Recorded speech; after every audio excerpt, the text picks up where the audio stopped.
Et bonjour les amis, c'est Anthony Storm, j'espère que vous allez bien.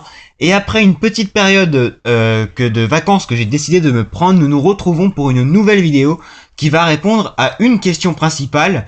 Comment se passent les mois d'août à Amiens? Cela va surtout concerner les orages, même si nous allons venir un petit peu parfois sur les températures.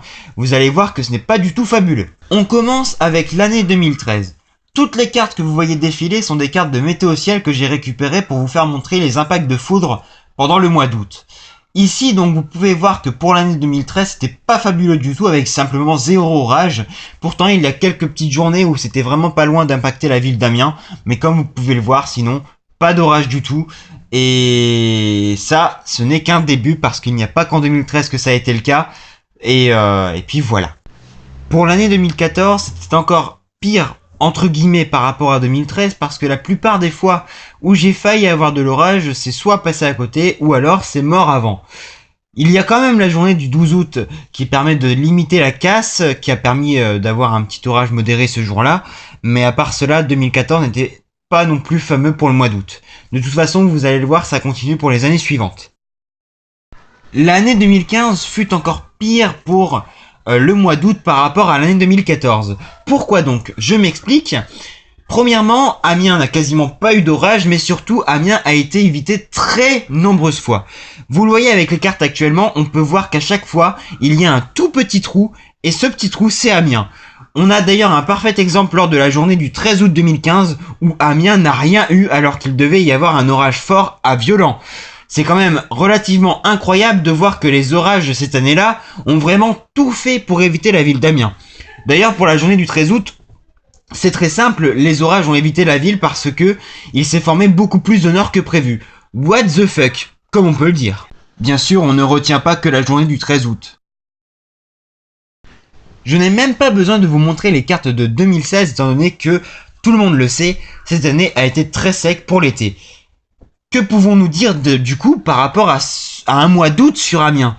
Eh bien, c'est pas un mois d'août fabuleux à chaque fois, puisque soit Amiens est évité, soit le nombre est quand même exécrable. D'ailleurs, ce n'est pas la seule chose à dire sur un mois d'août, parce que les températures pendant un mois d'août sur Amiens sont toujours limites. À chaque fois, on retrouve des longues périodes où il y a par exemple 13 à 14 degrés alors que la moyenne est de 23 à 24 degrés les amis. Ce qui signifie que quand même on est 10 degrés en dessous des normes. Mais ça arrive de plus en plus ces dernières années si on oublie l'année 2016. Il y a des moments où vous voulez montrer d'autres exemples et puis tout d'un coup vous êtes gêné par un site qui ne fonctionne pas. Génial. 2017 serait-elle une année qui pourrait changer la donne?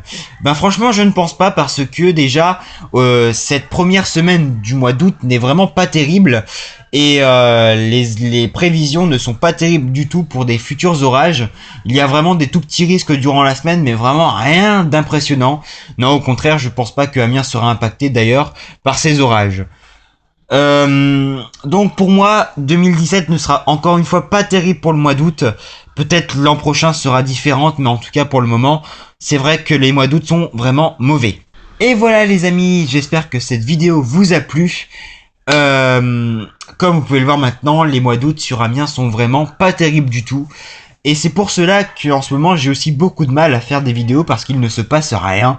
Il y a eu d'ailleurs une longue période où il y a eu que des nuages, c'était vraiment pas terrible et je me voyais mal faire du timelapse tous les jours à chaque fois.